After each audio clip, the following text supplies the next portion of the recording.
All right.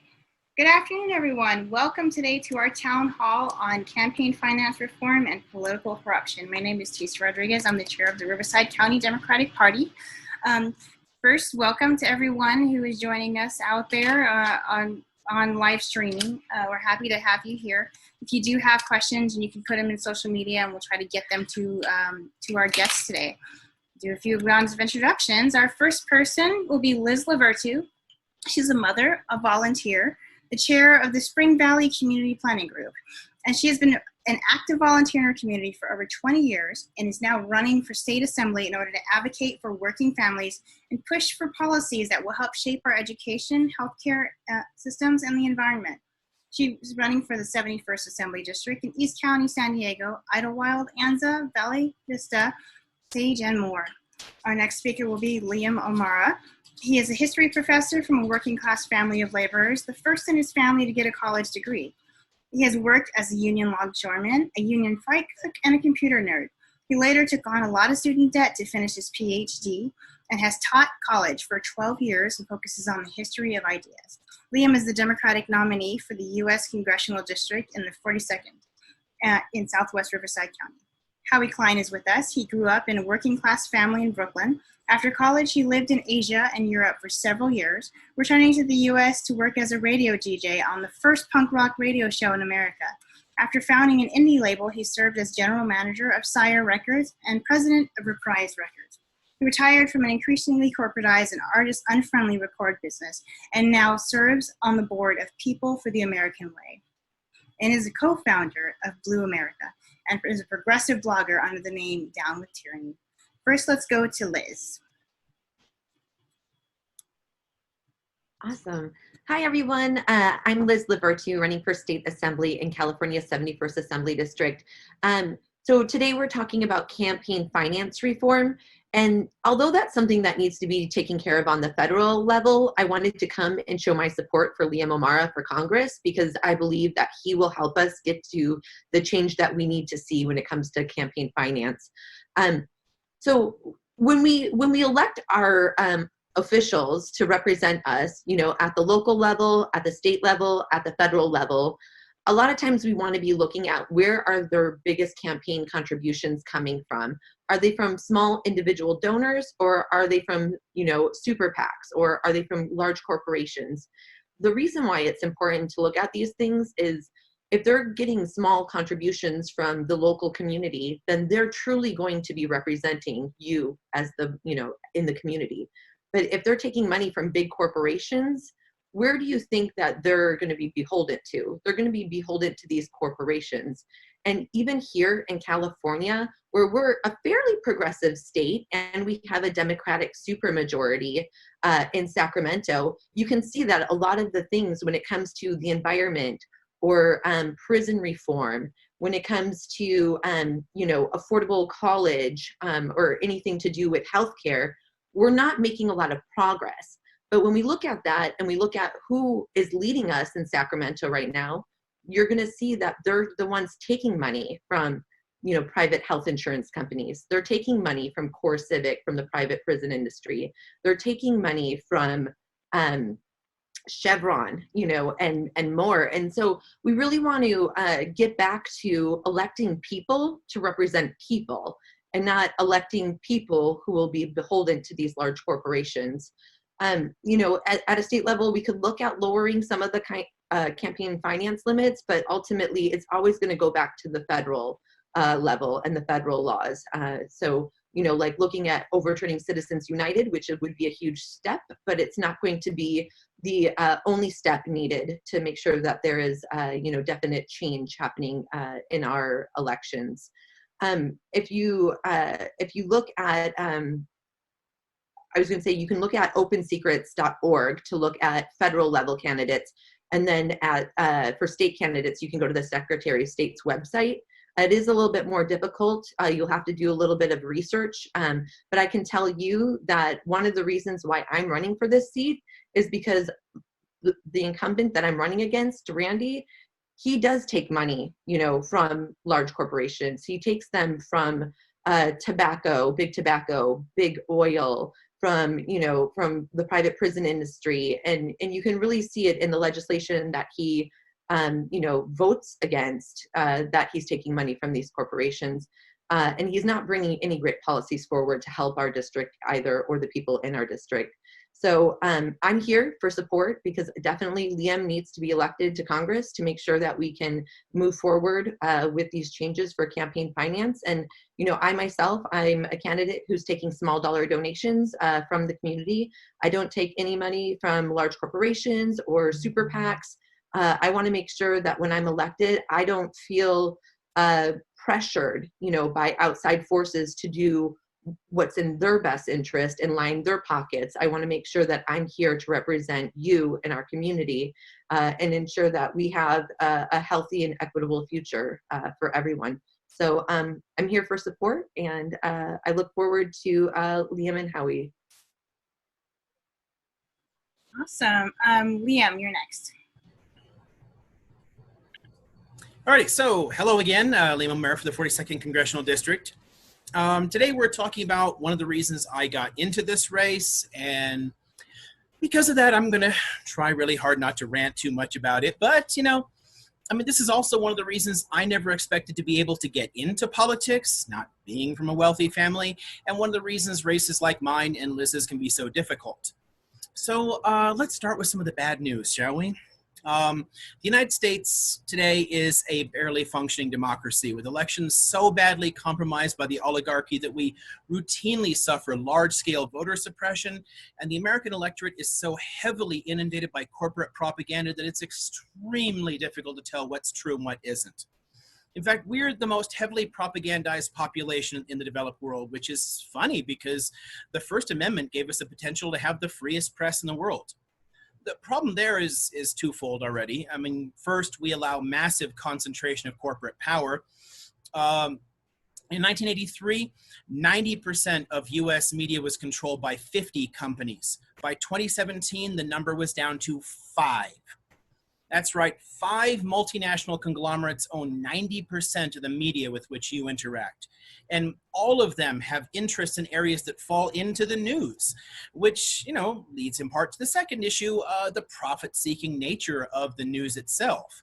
It used to be news was essentially a loss leader for a lot of companies, provided more as a public service to kind of gain an audience for other products or whatever. But now the news is itself a product. And it's aimed at particular audiences, with emotional manipulation being the order of the day. Viewers of some of the biggest producers like Fox and MSNBC are being systematically misinformed. Studies have shown that regular consumers of Fox News in particular know less about the world than people who consume no news at all. That should really tell us something. Anyway, the media is but one part of this, albeit a big one, given that it's a part of the corruption in our politics nonetheless, and it profits on senseless tribalism and outrage over issues of minor importance, and has an interest in ignoring the issues of greater concern, since that often affects the other parts of these giant conglomerates. And we've already looked at voter suppression itself directly in an earlier town hall with Greg Palast and Harvey Wasserman. So the main focus today really is on how our elections are controlled and how our putative representatives are bought and sold by the corporate elite and the billionaire class. Why does it matter that the wealthy run the country? Well, the US currently ranks 52nd in the world in total freedom, 45th in press freedom, 35th in health, 27th in social mobility, and 17th in overall quality of life. But that last measure includes the lifestyles of the filthy rich. So it's worth noting that the US has levels of extreme poverty comparable to Russia and the Palestinian West Bank.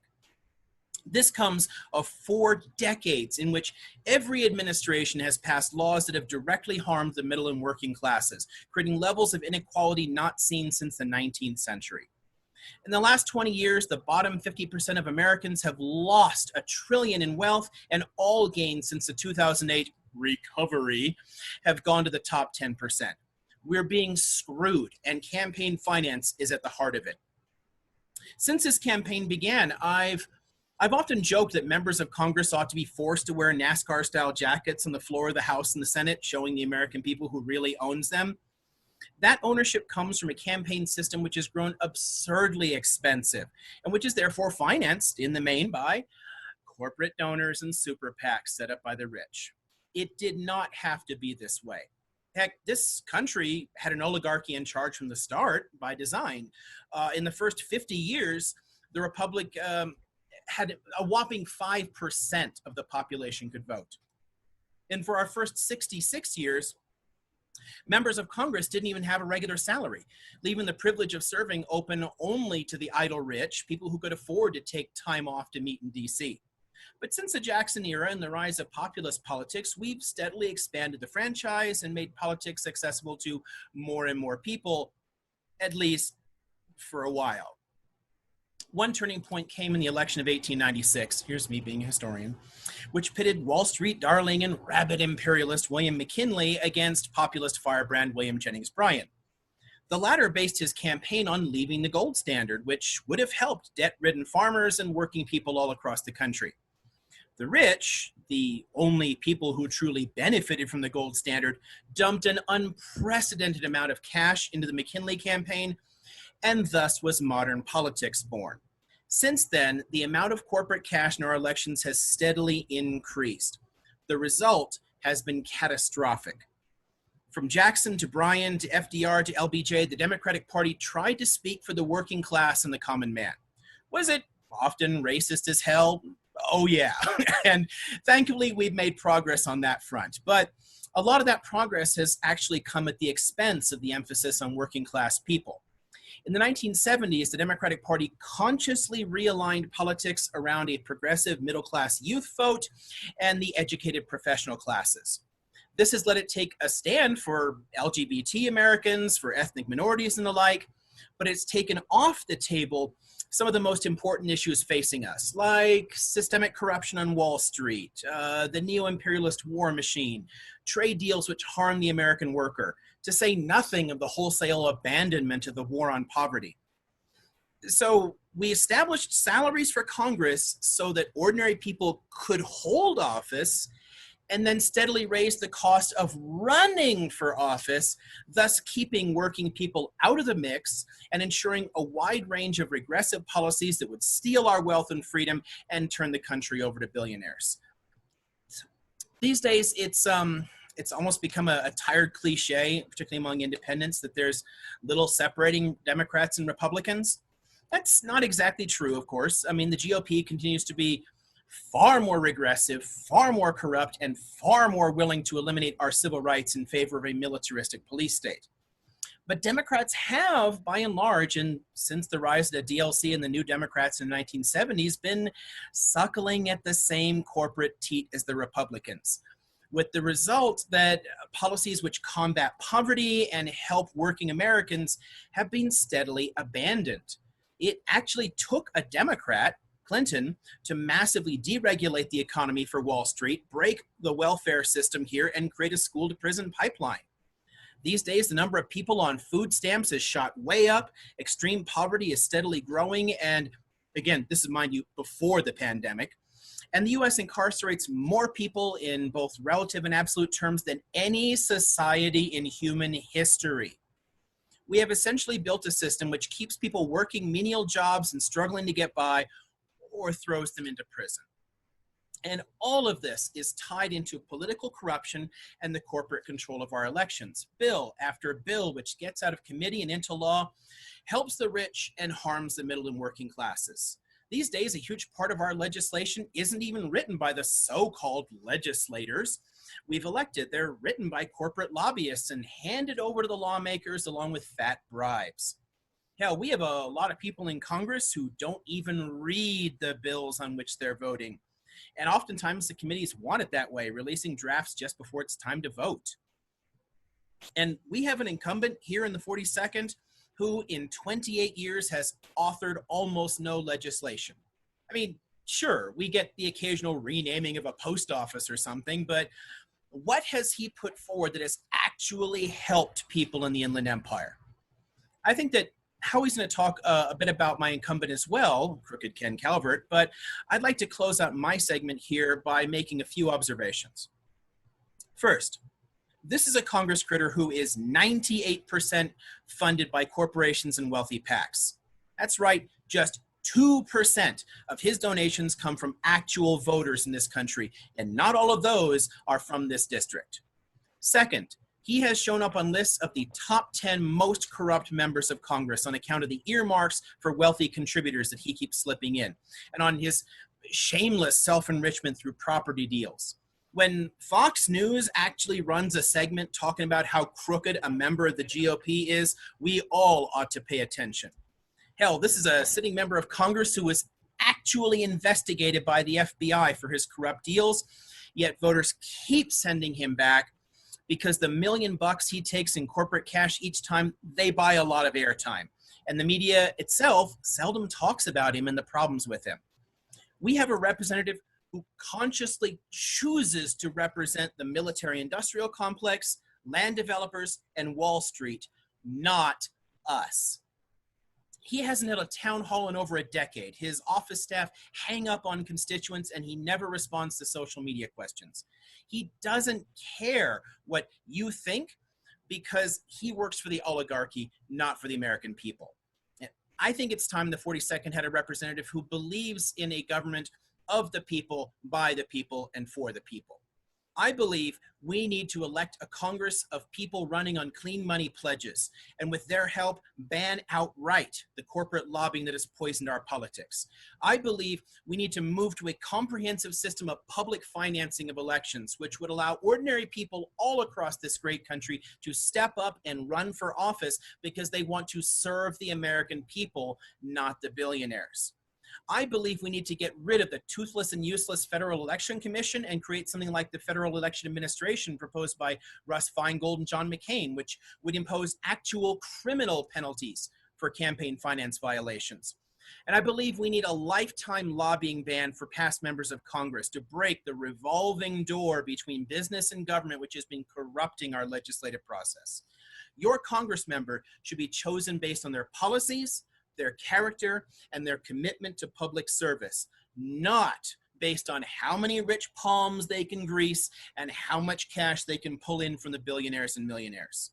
I have from the start pledged not to take corporate cash for my election because I want to stand up for ordinary people, not the powerful. As your representative, I commit myself to regular town halls, to debating challengers for my seat, and to maintaining that commitment to refusing corporate cash. Thank you for your time.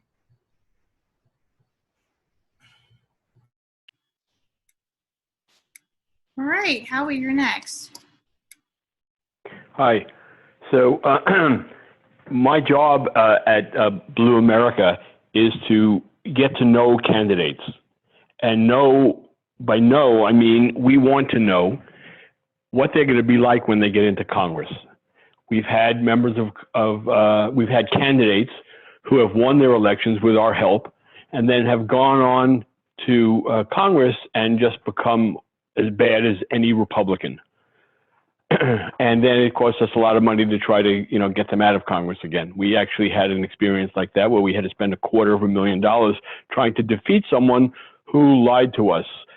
This is quite a long time ago when we were first starting. Now we know how to figure out if someone's lying or not.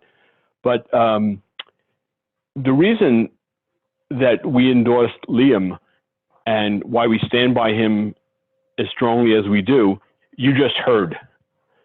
He's not just saying, I'm not going to accept corporate money. It's easy to say, especially for a Democrat who isn't getting offered any corporate money. Democratic candidates aren't offered corporate money, generally speaking, not the way Republicans are. When they get into office, they're offered that money. But if you just listened to what Liam had to say, in your heart and in your soul that he's never taking any of that money. He understands what that is. He's running because that is what's killing our country. And that's the reason that we endorsed him. Now, I don't know if you have a subscription to the Wall Street Journal or you read it or don't read it, but today there was an interesting op-ed in the Wall Street Journal by one of the authors of the problem that the Democratic Party is in now, Rahm Emanuel. So Rahm Emanuel was an attack dog for Bill Clinton when Clinton was changing the Democratic Party over from an FDR kind of party that was for the working class to a party that was more of a upper middle class or corporate donor type party, and that's what Emanuel helped Rahm to do. If you remember, George H.W. Bush was unable to pass NAFTA. The votes just weren't there. He couldn't do it. The Democrats were opposed. There were some Republicans opposed, and try as he might, he couldn't do it. Clinton wanted to show Wall Street, hey, we can help you. We'll always help you. And he brought Rahm in, and Rahm twisted arms, bribed people, threatened people, and lo and behold, NAFTA passed. Who passed NAFTA? The Democrats passed NAFTA. Bill Clinton and Rahm Emanuel passed NAFTA. So today, Rahm was writing in the Wall Street Journal, and he was celebrating something he called Biden Republicans. So what's a Biden Republican? According to him, they're Republicans who are fed up with the Republican Party and they're going to vote for Democrats. And he was advocating the idea of keeping them in the party. He calls them moderates. Normally when you hear the word moderate is a very positive term. Voters love the word moderate. But usually when the word moderate is used, it's used to describe a conservative. What are we? What are progressives? Are we extremists? Are we radicals? No, we're moderates also. We're not usually advocating that anyone guillotine even a criminal like Donald Trump. But it's used in the media. The word moderate is used in the media very, very carefully to describe conservatives and put a good positive spin on the word conservative. And certainly Rahm was doing that today when he was saying how wonderful it's going to be if lots and lots of Republicans stay in the Democratic Party. If they come for Biden and because they hate Trump generally, and then they stay. But what are they bringing with them? Are they bringing anti-choice with them? Are they bringing hatred of gays with them? Are they bringing racism with them? Are they bringing all sorts of bigotry? I don't know. But I do know that they're certainly bringing a love for big money and a disdain for the working class. And that's exactly what Rahm Emanuel wants. That's who Rahm Emanuel is. Rahm Emanuel was a bankster. Rahm Emanuel is everything that you would expect from a Republican other than being somewhat socially liberal. I mean, he is socially liberal. He doesn't care if gays marry each other or not. And he's fine with a woman having free choice. It doesn't bother him.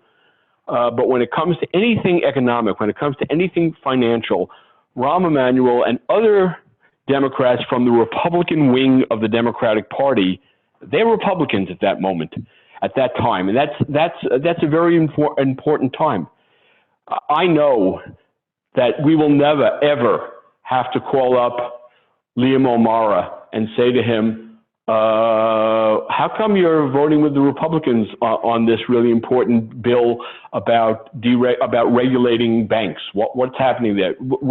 That's not who he is. He will be leading. He's not going to. He's not going to need someone like me to remind him ever. I know that.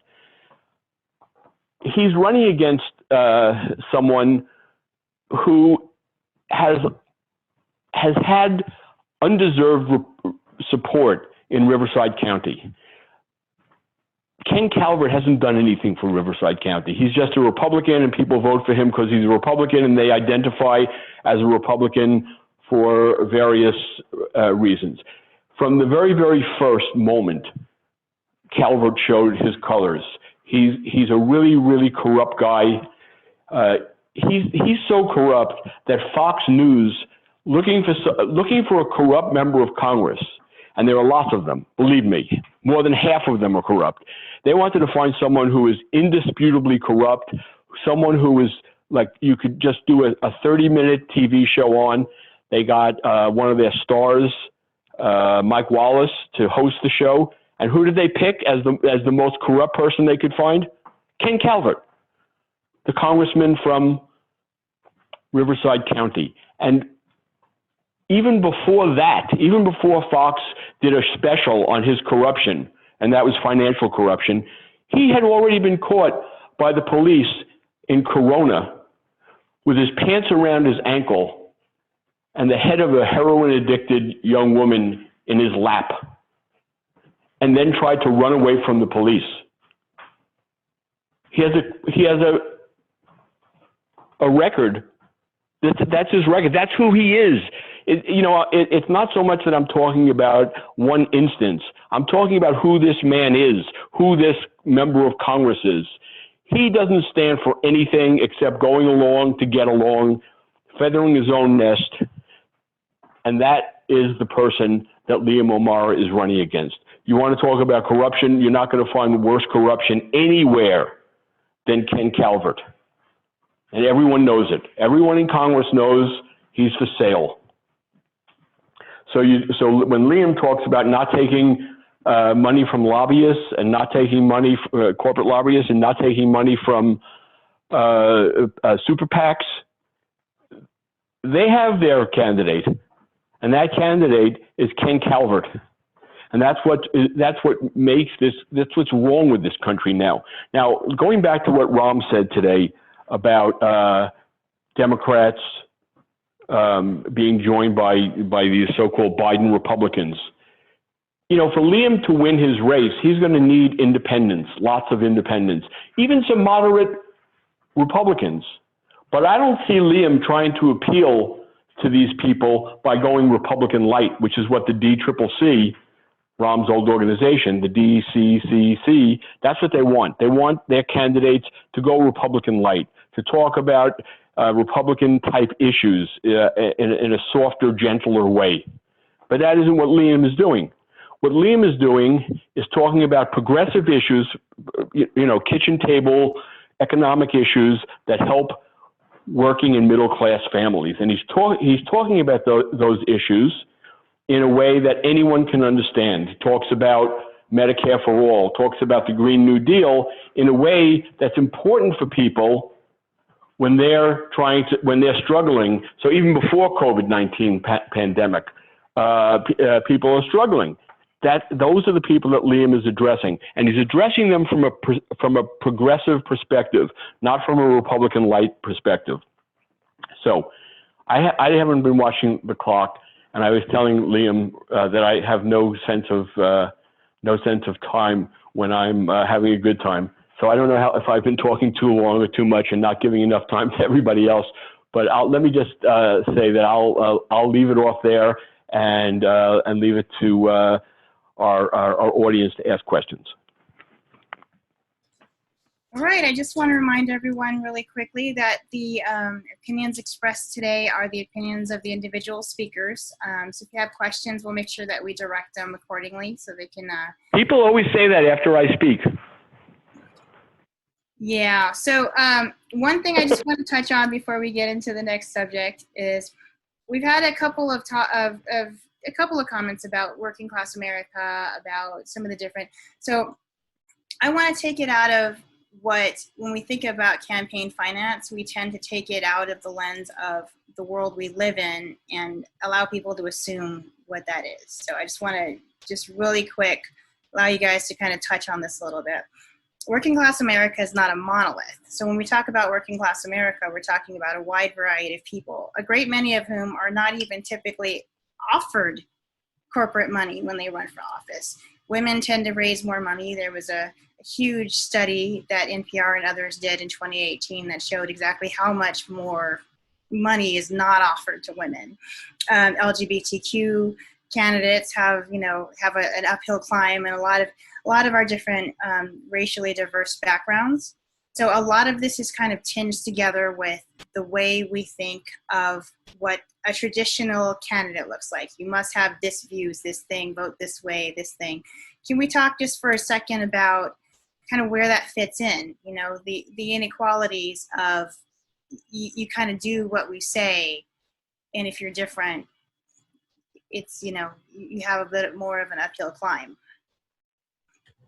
I think one thing I want to throw in there just to start, you mentioned the diversity of the working class. And I think it's worth pointing out that Americans have a uniquely wrong understanding of what it means to be middle and working class. This is something that, I mean, Europeans don't understand what the hell we're talking about most of the time when we talk about middle class. Because the working class is anyone who works for a wage. If someone else pays your bills, if someone else is writing you a check, if you are getting a salary from someone, you're working class. Doesn't matter if you're a ditch digger or a college professor. If you're taking a salary, you're working class. I mean, middle class traditionally is the people who are living off of existing wealth. So, property, investments, that sort of thing. We extended it to mean anybody that had a middle class-ish lifestyle, like a certain income level. And that's absolutely unique to America and American politics. But it does kind of corrupt our understanding of it, because we lose a sense of the solidarity among working people. And we tend to associate then with people of similar income levels, and that kind of like warps it. But yeah, it is a much more diverse body there. But I'm going to stand up for people who are actually working for a wage and working for a living. Right? That's what I mean by that. And that is a huge swath of the American people. All right. So we have a question from Keith on Facebook. He asks, what happened to SB 636 that would have given us clean money, as in not corporate America, as in corporate America doesn't own your politicians? So SB 636. So I guess I'll take this one since it's a California one. So yeah, I support things like SB 636, AB 1217, SB 47, I think is the number, but I support all of the things that California can do to help bring transparency to our election process.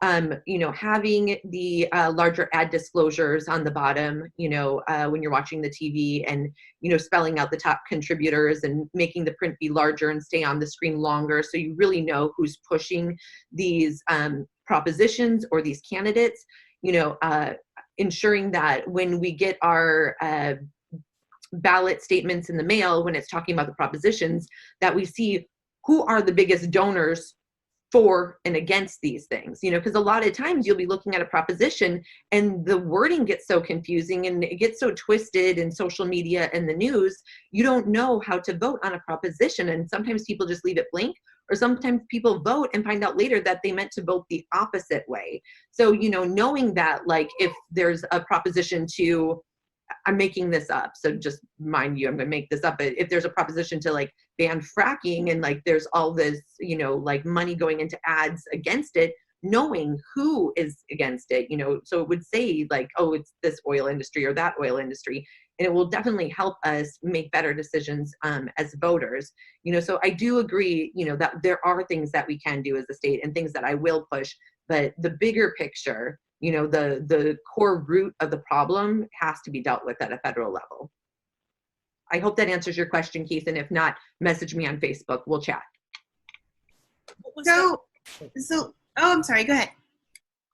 What was that ballot measure we had just a few years ago that would have lowered prescription drug prices by tying them to like the Medicare purchases or something? I'm sure I remember the details on it, but I remember vividly sitting in a car park and getting a survey call from one of these survey companies being paid by the insurance industry, and it's very deceptive. They're not clear at all who they are or what their agenda is.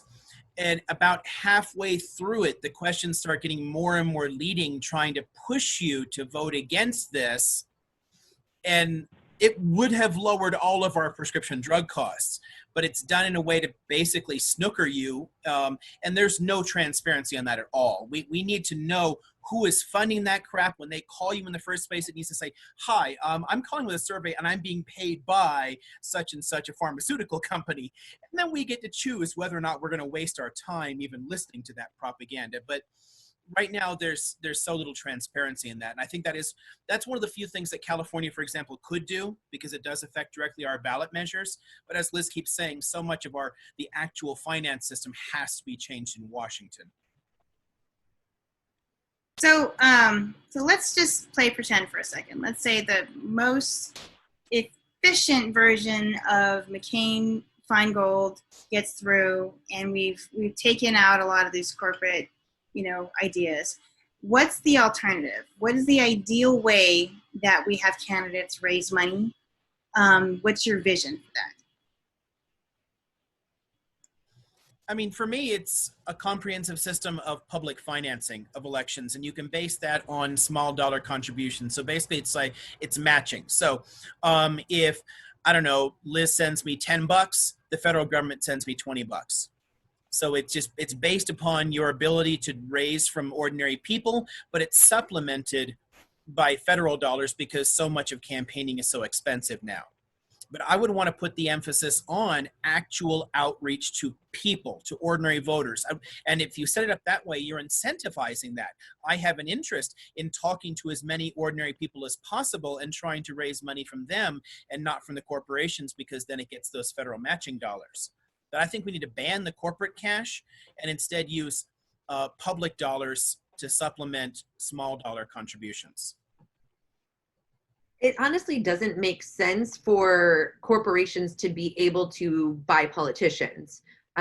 We're elected to represent people, and that's where, that should be the core group. There shouldn't be outside influence in our elections.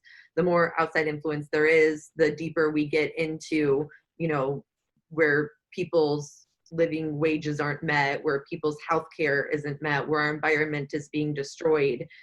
So we definitely need to get back to people. And Liam, sorry, Tisa, I have a question for you. People have been talking about, giving every voter a certain amount of campaign dollars, where they could put the campaign dollars into different campaigns. Is that something that you would look at as well? Absolutely, and it's connected to it, because not everyone has a lot of money to donate outright themselves. So in addition to indexing something based upon your actual contributions for somebody who just doesn't have the money in the first place, something should be allocated to you on the simple basis of citizenship. I'm able to participate in this election. I should therefore have a voice in this election. And sadly, because of the way our elections work, money is part of your voice. So we give them that power by letting them check off, I want that money to go to Liz. You get to choose where that cash goes. And you just set up every year, it's a set amount of money for each of the citizens to get to put to different votes. And then again, it basically set up something to index that, and again, incentivize us talking to people. Because I don't know, the reason to use that one for me is just the main issue is to get the politicians actually talking to people, and they do way too little of that. They spend all their time on the phone begging rich donors for money, and so little time on actual outreach to ordinary voters. And that's where I prefer to spend my time, talking to people there. But yeah, I definitely want to see that as well. Howie, what are your thoughts? This is a very, very difficult thing to do, and we need to do it. It's going to take a lot of effort, and at a time like this, you would think, okay, Trump if the polls are correct, Trump is going to lose by a landslide if he doesn't cheat, and along with him losing, he's going to take a lot of Republicans down the toilet with him. But what he's not going to take down the toilet with him is a very conservative Supreme Court that has caused a lot of these problems. How do they get appointed by the president? So we can count on Biden at least to do that. And then you think, who's going to be confirming them? And unfortunately, Chuck Schumer has set the table for the most conservative Democratic Senate, certainly in my lifetime. There are virtually no good Democrats running for the U.S. Senate in terms of who the DSCC is supporting. There's a woman in Tennessee who's fantastic, who won the primary against the Schumer candidate, but the DSCC now says they have no interest in Tennessee. They're not going to help her. And, you need a lot of money to run for a statewide Senate seat. And then there's a woman in West Virginia, Paula Jean Swearingen, who is fantastic as well. Also, DSCC has no interest. They're not playing, as they would put it, in that race. So what I'm getting at is we are going to not have a progressive reformist government. The Democrats are going to probably win by default. It's really, people say, oh, yeah, there's a big blue wave. There's no big blue wave. No, never, not a chance. What there's going to be is a big anti-red wave. There is a lot of hatred of Trump and the Republicans who have enabled him, and that's going to put Biden in the White House and a fairly conservative Democratic control of the Senate. So are we going to get these reforms that we're looking for? No, they don't do reforms. The people like Chuck Schumer and Kirsten Sinema, the worst Democrat in the Senate, they're not interested in the kinds of reforms that Liam was just talking about. A little shiny around the edges, but that's it. Then what happens? Then the public says, we've been hoodwinked. And then we get a replay of 2010 when all the new Democrats who got elected all get kicked out of office and the Republicans are back in power. Sorry to be so depressing, and I know this is just my opinion, not the opinion of the Riverside Democratic Party, but I've been around for a long time and I see it happening over and over and over again, and it's like the Democrats never learn, incapable of learning. So with that, back to you.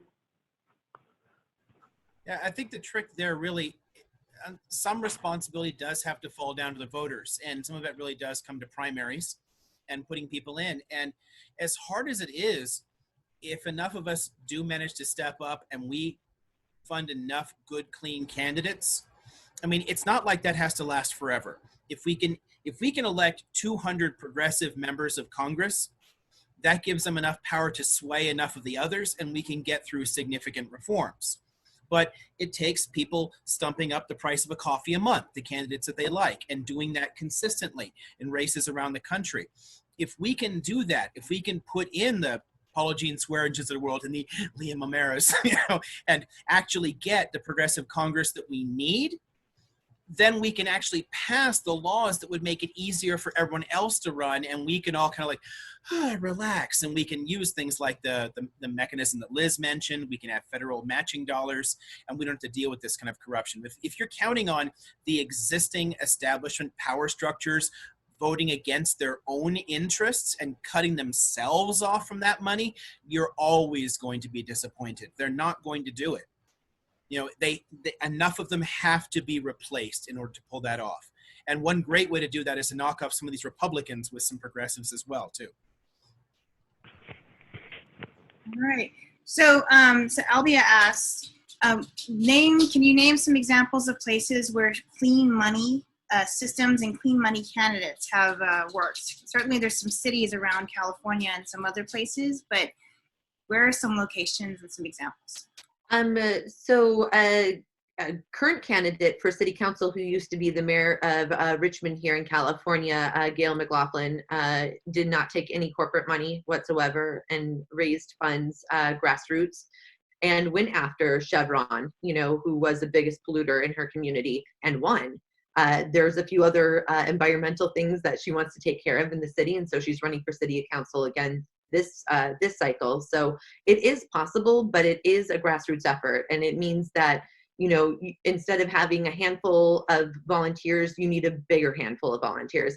Instead of having just a few small donors, you need thousands of small donors, to compensate for the tens of thousands of dollars, hundreds of thousands of dollars, millions of dollars that you're not getting from these corporations. I know, who Liam and who I'm running against, they take all of the big everything, big pharma, big oil, big tobacco, big everything. And, so they definitely have the ability to get their names out there more. And just being an incumbent gives you an advantage just the same. So, if you're raising under their fundraising levels and can't get out there to get as much name recognition through ad buys, it's really hard to unseat these people. But it has happened. And, AOC, I mean, she's just rocking it. She's got the best Instagram ever. Her social media is on point. Her messaging and branding is fabulous to where she doesn't even do call time anymore. She really can concentrate on writing the policies and representing her community because she doesn't need to be making those phone calls because people will just automatically every month donate to her. Which is great. So we need to yeah, we need to make sure that we are, focused on finding those, firebrands, finding those progressive voices, finding those people who are running against the worst of the worst, and just getting behind them, putting in $5, $10, $20, put it on a recurring monthly donation, and if you have an hour of time, phone bank or text bank, because every hour counts. Each hour we contact by phone, probably like around 35 to 40 people, just depending on how the call's going and stuff. And, who knows, like that one extra hour could push that candidate over to a win. So even if you just don't have the time or, the crazy thousands of dollars, it's okay. I know myself and Liam, when my $3 donation comes in and it rolls in on my phone, I do a happy dance. The same happy dance that I do for that $1,000 donation, because it's every penny that counts. Yeah, I mean, Liz mentioned Gales, so I can plug the California Progressive Alliance. I think they do a great job in identifying good progressive candidates. Howie's Blue America does the same thing, identifies good progressive candidates to which you can contribute. And if enough of us can step up to do that, some things can be easier at the local level, because you have fewer people to have to reach out to. Some of the races aren't quite as expensive, but you still have the same struggles in actually raising in the first place and in reaching out to enough people. Everything is expensive. The systems that we need in order to establish the call time, I mean, everything is so expensive to run in the first place that it always takes, a lot of help and a lot of cash and donors to fund these operations. So if enough of us really step up, we can get that change that we need. But until we, the American people, choose that we want, a government that isn't corrupted by money, we're going to have a government that's corrupted by big money. Okay, so the last question, and this is very general, but I'm going to ask the question that so many people watching this and at home will be thinking is, why isn't it illegal? Some of these campaign finance loopholes, why aren't they illegal? And I think this really is a political answer, right? Electing different candidates, electing people who will take more action. But I'm going to put that out there because that's probably the biggest question that I get about some of these campaign finance loopholes, these huge corporate donorships, and that kind of gets around, when I'm so excited to give somebody $10 and their opponent's getting, who knows? You went right to the heart of the problem. The whole Republican Party and half of the Democratic Party does not want to see this kind of reform. How does someone like Steny Hoyer get so much power? Is it because he has brilliant ideas? Is it because he's so learned? Is it because he's so charismatic? Why is Steny Hoyer the second most powerful man in Congress? And the answer is simple. He takes giant corporate money. I'm talking about a Democrat. And he doesn't want to see that change. He may make some sounds about it, but in reality, he just wants that just to stay the same. You've got a whole Republican Party, and then you've got half the Democratic Party that are on that page. Let's keep it the way it is. You say, why isn't it illegal? Because they decide what's legal and what's not. It's obviously bribery. You're getting this giant amount, you're getting this huge amounts of money, and then you're doing favors for the people who are giving it to you, but they define bribery differently. And they're not fooling anybody, but unfortunately there haven't been enough voters to make that the priority for when they go to the ballot box. They just, even if they say, yeah, well, I agree, and they don't vote that way. If they voted that way, there would be no Republicans in Congress. That would be a nice thing. Yes, as far as not enough voters knowing, that's why I started off talking about the media, because there's no incentive in a deeply corporate media for them to talk about these issues, for them to really represent the levels of corruption, because they're implicated in it as well. So we often just don't know, and we don't have good live fact checking. We often have like, oh, let's present both sides of the issue. So is global warming real? 97 point something scientists say yes, therefore, hello, it is, because that's the scientific method. But let's put them on equal footing with the 3% lunatics who say, well, maybe not.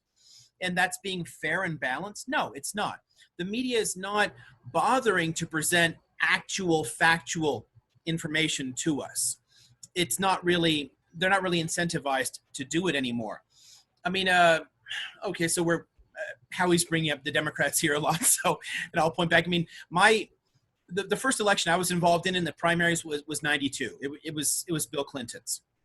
And in that election, he talked a lot about the working class, and he made a lot of populist noises, but he was connected to the DLC, and you could see where he was going to go with this. And as soon as he was in power, I mean, there's just a complete reversal.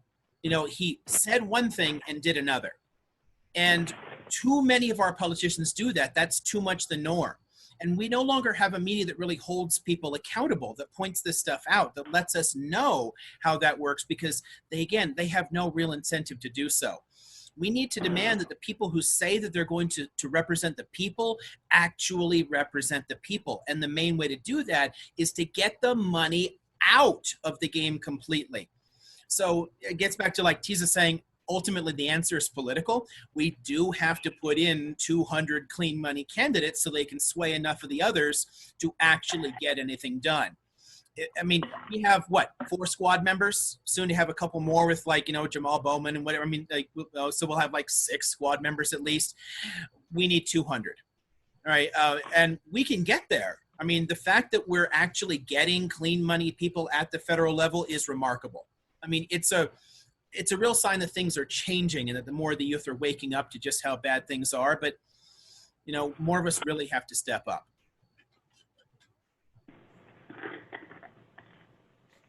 All right. Well, thank you, everyone. So we're going to go to closing statements. The order we're going to go in is Howie first, then Liam, and then Liz will get the last word for today. So I can't emphasize enough how important it is to support Democratic candidates who are real progressives, and that support means a lot of things. If you can afford $5 or $10 or $100, donate. It's your government. It's not them. You're not giving money to them. You're giving money to have a good government. If you can't afford it, you can phone bank. You can volunteer. There are ways to do it. Without it, we're going to wind up with lots and lots of people just like Ken Calvert, and that's a bad thing.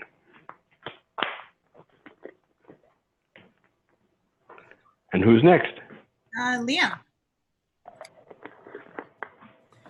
All right, so I guess to wrap this thing up, I'm Liam O'Mara. I'm running for the 42nd Congressional District, and if you haven't noticed, I'm running on a clean money pledge because I want to stand up for ordinary people, which means anyone working for a paycheck. It means standing up for the people of this district, not the big defense contractors that are funding the incumbent.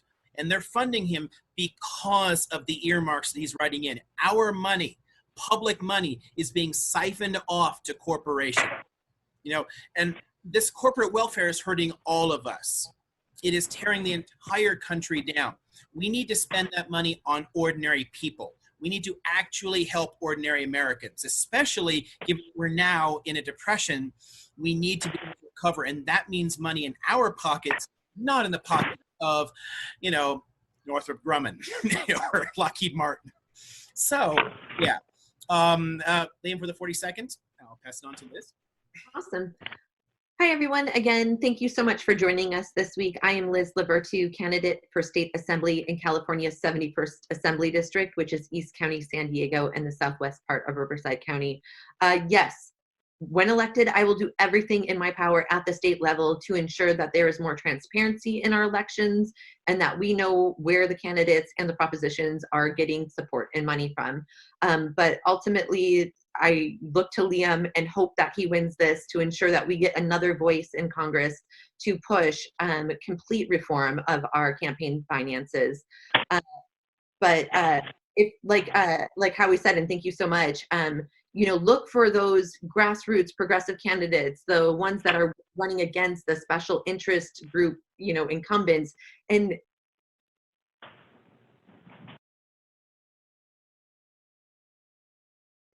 I don't know how I got muted, but I did. So just give $1, give an hour, give whatever you can. If you don't have the time and you don't have the money, you do have your voice. So just share their posts on social media. Sharing posts goes a long way. Commenting on posts to get their posts more attention and action organically helps. So there's a lot that you can do to help us. And I appreciate your time. Thank you. All right, everyone, we'll be back in 2 weeks, where we'll be doing an Ask Me Anything session with our candidates from the 42nd, 71st, and 75th. You'll have the opportunity to ask any questions that you like of our candidates, get to know them really, really well. Now is the time that we're working on making sure that we are calling, talking to people, having those important conversations. All of these conversations that we've had today and that we've had over the last several weeks, it is critically important that we have these conversations with voters and help to get them deciding and get them on board. Because if we don't have these conversations, no one will, and no change will happen. So we'll see you back. Make calls if you can, share on social media, talk to your friends and family. Thank you, everyone. Have a great weekend.